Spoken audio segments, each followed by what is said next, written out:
Eu estou vendo os irmãos. Eu vejo vocês. Vocês me veem? Essa pergunta não parece esquisita? Parece estranho, né? Porque é claro que vocês estão me vendo. Vocês estão olhando na minha direção. E é claro que eu estou vendo porque eu subi até aqui, não tropecei ainda.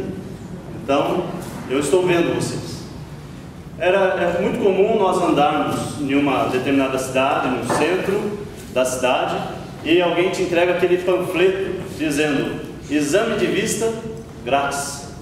Você já recebeu um panfleto desse? E eu pegava aquilo, olhava e falava assim: para que serve isso? Porque se eu posso ler, então eu não preciso do exame de vista. E se a pessoa não pode ver, esse muito menos, né?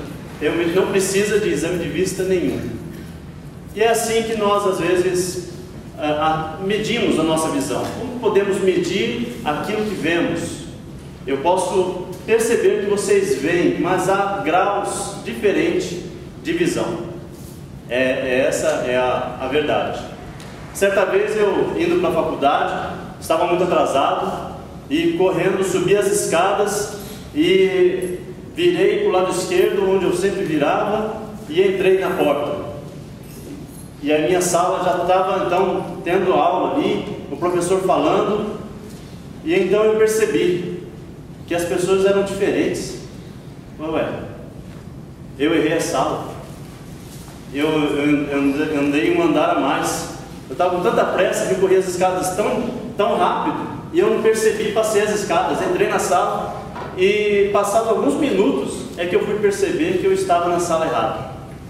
Quer dizer, eu estava enxergando, eu via, com certeza, não é um problema de falta de visão para eu errar a sala, mas alguma coisa estava fazendo a minha visão turva, a minha visão faltou discernimento, por algum motivo eu não vi. E o que foi isso? Foi a pressa? Foi o cansaço? Foi a preocupação com o horário? Eu estava tanto olhando para o relógio que eu não estava vendo de fato as coisas.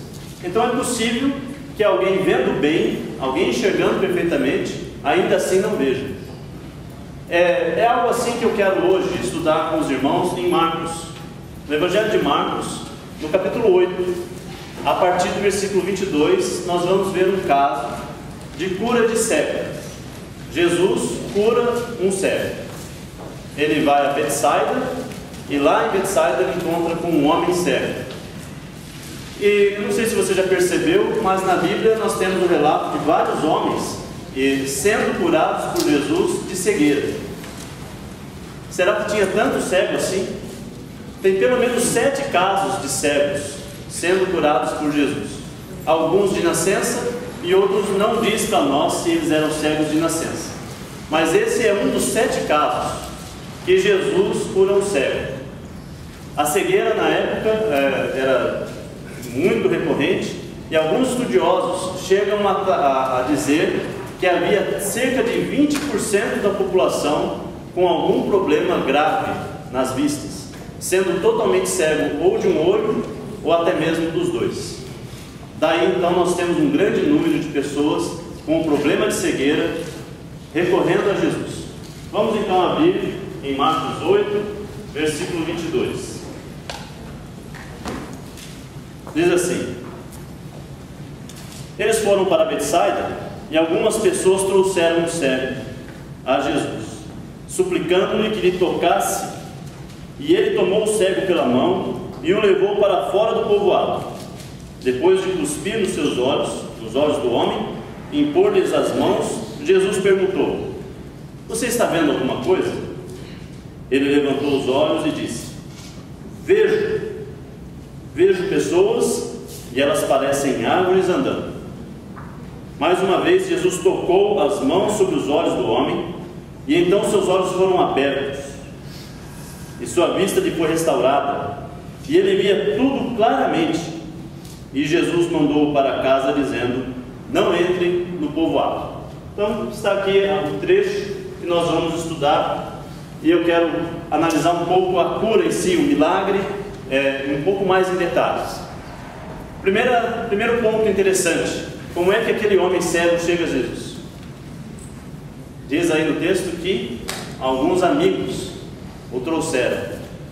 Amigos ajudaram aquele homem. Às vezes nós encontramos alguém e nós queremos ajudar essa pessoa. E pensamos, eu vou ajudar com dinheiro, eu vou ajudar em alguma coisa na casa dele. Talvez ele esteja precisando de alguém que lhe lave as roupas. Talvez alguém lhe ajude a se vestir melhor, porque ele, como cego, não pode ver as próprias roupas. Talvez nós podemos pensar em muitas formas de ajudar alguém. Mas esses amigos resolveram ajudar esse homem da melhor forma, levando esse homem até Jesus. É maravilhoso isso, porque eles creem que Jesus pode fazer algo de bom por aquele homem. E sabe, às vezes nós achamos que Jesus não pode fazer nada por aqueles que amamos. E nem tentamos levar essas pessoas a Jesus. Agora, também imagine a alegria de Jesus vendo esses homens chegando com um amigo. A alegria de Jesus ao olhar para alguém que acredita que ele pode fazer alguma coisa. Ele está olhando aquelas pessoas com alegria. Ele tem orgulho, ele tem felicidade em saber que aquelas pessoas creem em seu nome. E agora elas creem e também elas fazem algo mais. Elas não só levam esse homem até Jesus.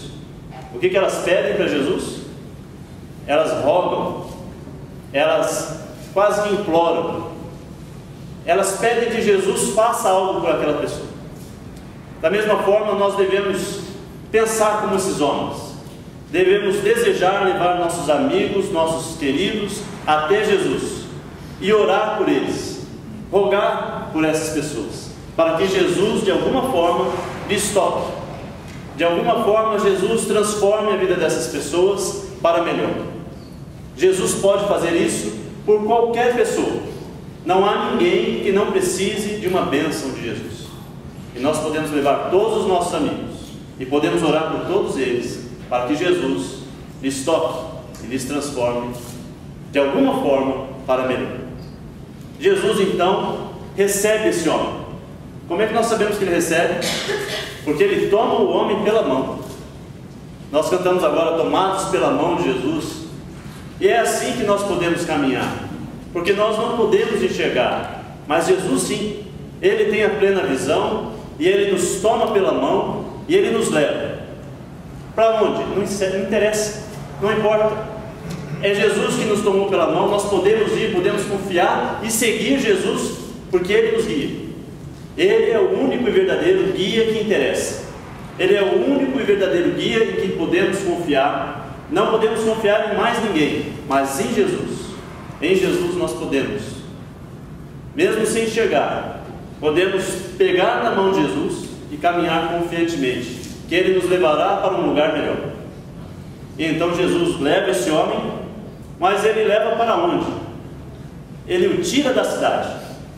Ele leva aquele homem para um lugar onde há solidão. Um lugar onde ele não será mais influenciado pelaquela sociedade em que ele estava.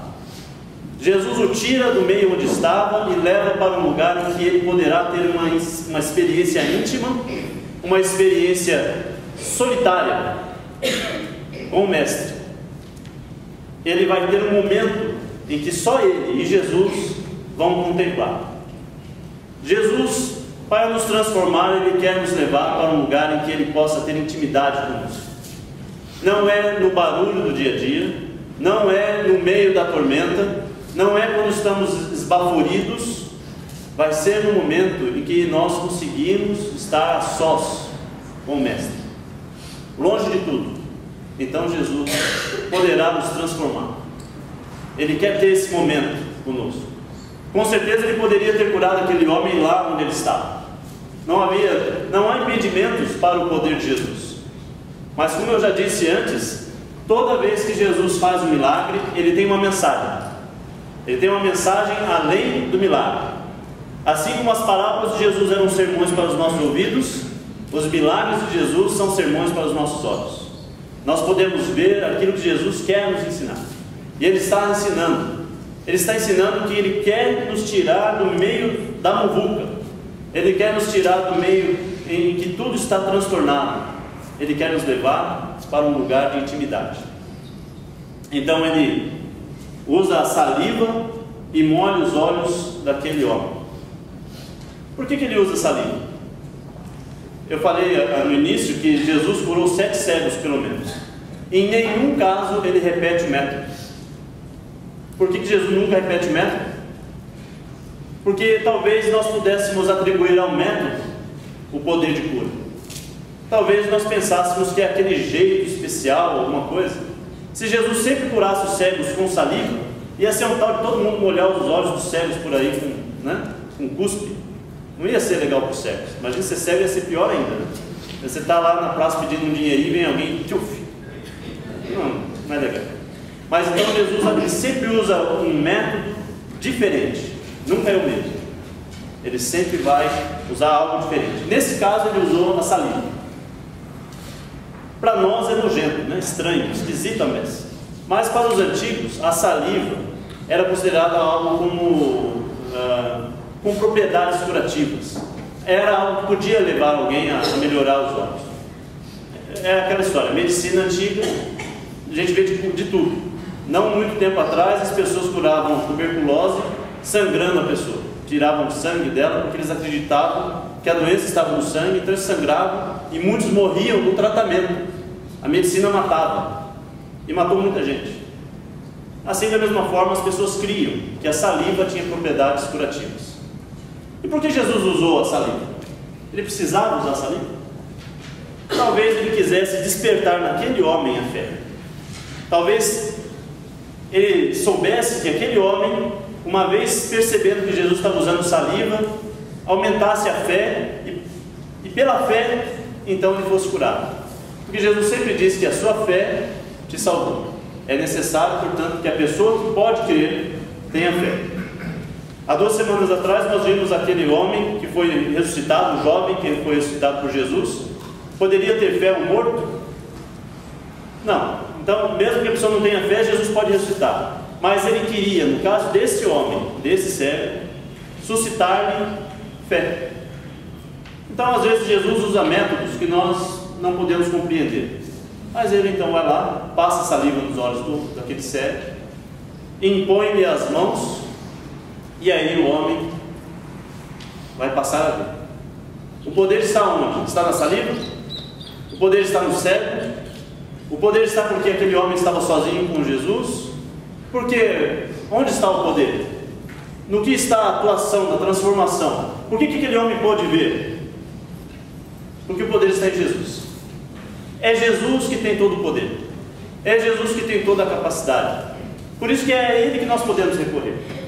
E então Jesus o abençoa e ele faz uma pergunta: você vê alguma coisa? E sabe qual é a resposta do homem? Do cego, esse cego. Ele fala: vejo. Eu acho que nessa hora, êxtase. Eu vejo. Porque alguém que vivia nas trevas, agora tem luz entrando na vida daquele homem de novo. Porque Jesus nos resgata do império das trevas para o reino do seu homem. É assim. E a luz entra mais uma vez na vida daquela pessoa. Eu estou dizendo mais uma vez, porque ele responde para Jesus: vejo. Mas ele completa: eu vejo homens andando como árvores. Ou homens que andam, ou árvores que andam, é uma confusão. Ele tem a visão turva. Bom, é muito melhor do que não enxergar nada. Tem luz agora.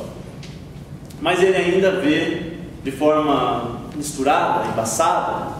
E teria sido um perigo. Talvez ele fosse cortar uma árvore e cortasse a perna de alguém, né?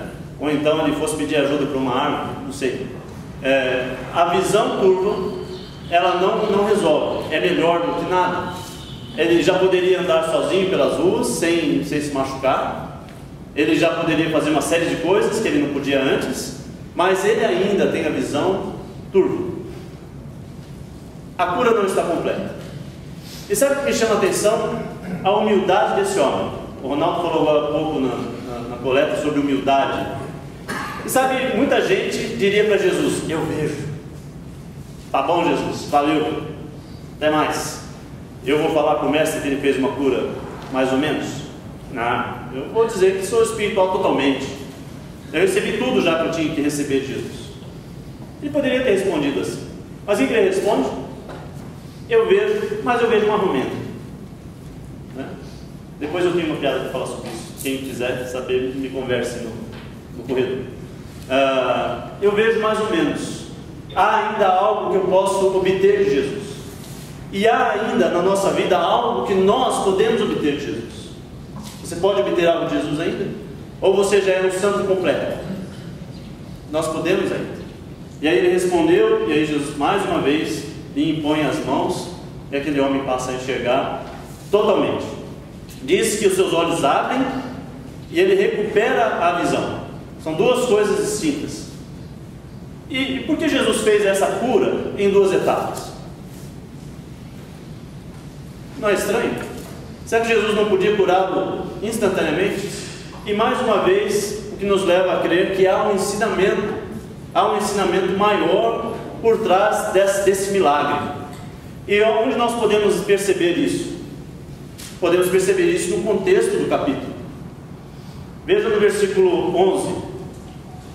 No versículo 11, Jesus, depois de ter feito a multiplicação dos pães, ele está agora andando com os discípulos, e vem fariseus e pedem a Jesus: o senhor pode nos fazer um milagre? E aí Jesus fala para eles: não vou fazer milagre para vocês não. Para essa geração corrupta, para essa geração que não interessa quantos milagres eu faço, vocês não creem, então eu não vou fazer mais. E aí Jesus se deixa aqueles fariseus, e junto com os seus apóstolos, junto com os seus discípulos, ele está andando, e ele diz aos discípulos: olha, tomem cuidado com o fermento dos fariseus.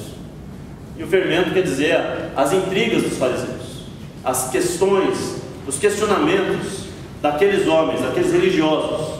Esse alerta serve para nós. Cuidado com as intrigas dos religiosos. Cuidado com o fermento dos homens. E aí os apóstolos entenderam o que Jesus disse? Não. Eles ficaram pensando: ele está falando porque ele não trouxe pão de novo. Ele está falando porque nós deixamos de alimentar a população aquela vez, e agora outra vez nós estamos carregando pão. E aí Jesus responde para eles no versículo 18. Marcos 8, versículo 18. Vocês têm olhos, mas não veem? Vocês têm ouvidos, mas não ouvem? Vocês não se lembram? Então, passa esse episódio, e em seguida, o que Marcos nos conta? A história do cego. Do cego que recuperou a vista em 2 vezes. Quer dizer que é possível ver e não ver. Essa é uma das lições. Agora, após o milagre, o que vai acontecer? O que acontece em seguida ao milagre? A pergunta de Jesus. Ele reúne os seus apóstolos, andando lá na Cesareia, ele pergunta aos apóstolos: o que o povo diz que eu sou? Quem que o povo acha que eu sou? E aí os apóstolos respondem: uns dizem que é João Batista ressuscitado, outros dizem que é Jeremias, ou um dos profetas. Então as pessoas opinam sobre Jesus, elas dão o seu pitaco. Ninguém tem convicção sobre quem é Jesus. Daquelas pessoas que foram questionadas pelos apóstolos, provavelmente os próprios apóstolos, eles estavam falando: o povo está dizendo tal, mas talvez os próprios apóstolos ainda estavam cogitando: afinal de contas, quem é esse que cura cego? Quem é esse que ressuscita mortos? Quem é esse que nós estamos acompanhando? Talvez eles tivessem uma visão parcial de Jesus. E agora Jesus pergunta para eles: quem que o povo diz? E eles falam um monte de coisa, mas as pessoas não têm uma visão clara. Quem é Jesus? E a pergunta que eu tenho hoje: você tem uma visão clara de quem é Jesus? Ou você vê o mundo espiritual como se fossem árvores se movendo? Qual é a visão que você tem de Jesus? Após essa pergunta, o apóstolo Pedro responde: o Senhor é o Cristo, o Senhor é o Messias. Em Mateus deixa mais claro: o Filho do Deus vivo. E aí é uma alegria. Pedro fala como aquele cego: eu vejo. E aí então Jesus fala para ele: alegria, amém, glória a Deus, porque foi Deus que te revelou. Ninguém poderia te contar isso. Foi o Espírito Santo que te revelou. Ótimo. Em seguida, Jesus, uma vez que os apóstolos compreenderam quem ele é, quem ele então significa, ele é o Messias, agora ele pode passar para um novo nível de ensino. Jesus passa a ensinar sobre o tipo de Messias que ele é. O que Jesus fala em seguida?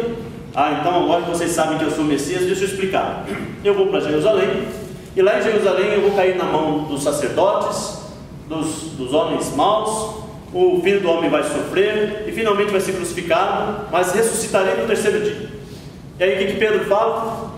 Chama Jesus à parte e fala: ó Jesus, é o seguinte, mas o senhor não compreendeu bem e tal, isso não vai acontecer de jeito nenhum, isso não pode acontecer. O nosso Cristo, o nosso Mestre, cair na mão de homens maus e morrer na cruz, isso não pode. E aí o que Jesus responde para ele? Sai de reto, né? Vai para trás, sai daqui. Quem? Sai daqui, Satanás. É um nome feio, ele manda o diabo embora. O diabo voltou em momento oportuno, influenciando Pedro, aquele mesmo que o tentou lá depois dos 40 dias de jejum, aquele mesmo que foi no deserto tentar Jesus. Agora ele voltou no momento oportuno através de um dos servos, um dos maiores discípulos de Jesus, um dos que estavam mais adiantados no seguir Jesus. Esse homem tinha a visão turva. O Pedro tinha uma visão torta de Jesus, e Jesus vai clarificar a visão dele. Vamos ver então aqui qual é a resposta de Jesus para isso. Veja aqui então, no versículo 31.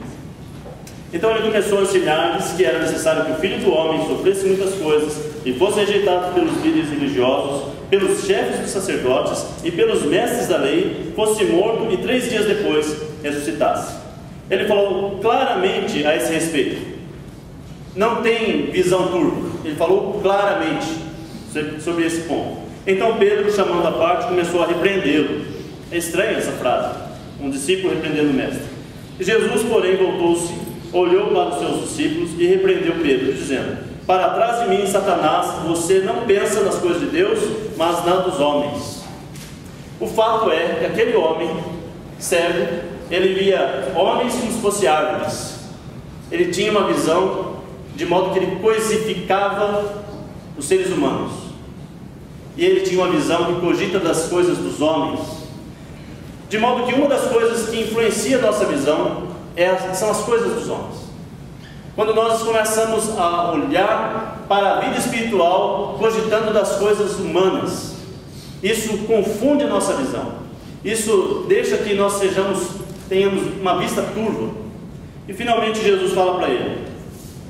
Então ele chamou a multidão e os discípulos e disse: se alguém quiser acompanhar-me, negue-se a si mesmo, tome a sua cruz e siga-me.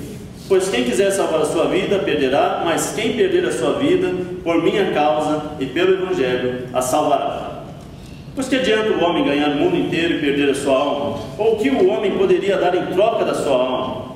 Se alguém se envergonhar de mim e das minhas palavras, nesta geração adúltera e pecadora, o Filho do Homem se envergonhará dele, quando vier na glória de seu Pai, com os santos anjos. E assim termina essa passagem, e nós percebemos que é um ensino claro sobre Jesus. E eu quero terminar com essa pergunta: como está a sua visão sobre quem é Jesus? E como é que nós podemos clarificar essa visão? Nós precisamos entender que quem segue Jesus tem de estar disposto a tomar a sua cruz e seguir Jesus. O mundo religioso hoje está com a visão perturbada. E o que está impedindo as pessoas de enxergar Jesus da forma correta? Eles veem Jesus como um gênio da lâmpada, que você faz assim e Jesus derrama bênçãos na sua vida. E não é que Jesus não abençoe, pelo contrário, nós cremos que Jesus abençoa. Mas andar com Jesus seria pensar como Pedro, ter a fama de quem anda com Jesus, estar ao lado do poderoso, ter todo o lado bom de andar ao lado de Jesus. Quem não quer isso? Quem não quer ser reconhecido como alguém que anda com Jesus? Mas tomar a sua cruz, pegar a sua sentença de morte, aí já não dá. Talvez você tenha entrado na classe errada. Talvez você entrou na sala errada. E você está ouvindo o discurso de Jesus. E você precisa saber: opa, eu entrei na sala errada. Eu estou com a minha visão curva. Deixa eu clarificar a minha visão. Deixa eu olhar bem para a cruz. A cruz é o colírio do cristão. Olhe para a cruz de Cristo e pergunte-se a si mesmo se você está disposto a tomar a cruz de Jesus, para que não aconteça que no último dia você chegue diante de Jesus e fale: Senhor, Senhor, e Jesus vai falar para você: eu não te conheço. Mas em teu nome, Senhor, eu expulsei demônios, em teu nome eu recebi bênçãos, em teu nome eu libertei doentes, em teu nome nós fizemos isso e aquilo. E aí Jesus vai falar: eu não conheço vocês, porque vocês estão seguindo outra coisa. Ser cristão não é só ir a um culto muito feliz e grandes instrumentos e grandes shows. Ser cristão não é só andar com uma boiada. Ser cristão não é só andar com a Bíblia embaixo do braço e vir aos cultos aos domingos. Ser cristão significa tomar a cruz e seguir Jesus. Que nós possamos ser cristãos verdadeiros e possamos responder com convicção: quem é Jesus para você? Meu Senhor e Mestre, e eu o seguirei. Abre, Senhor, os meus olhos do meu coração. Quero te ver, Senhor, eu quero te ver. Abre, Senhor, os meus olhos do meu coração. Quero te ver, Senhor, eu quero te ver. Exaltado sobre os céus, brilhando em nós a luz da tua glória, derramando amor e poder, quando cantamos Santo, Santo. Abre, Senhor, os meus olhos do meu coração. Quero te ver, Senhor, eu quero te ver.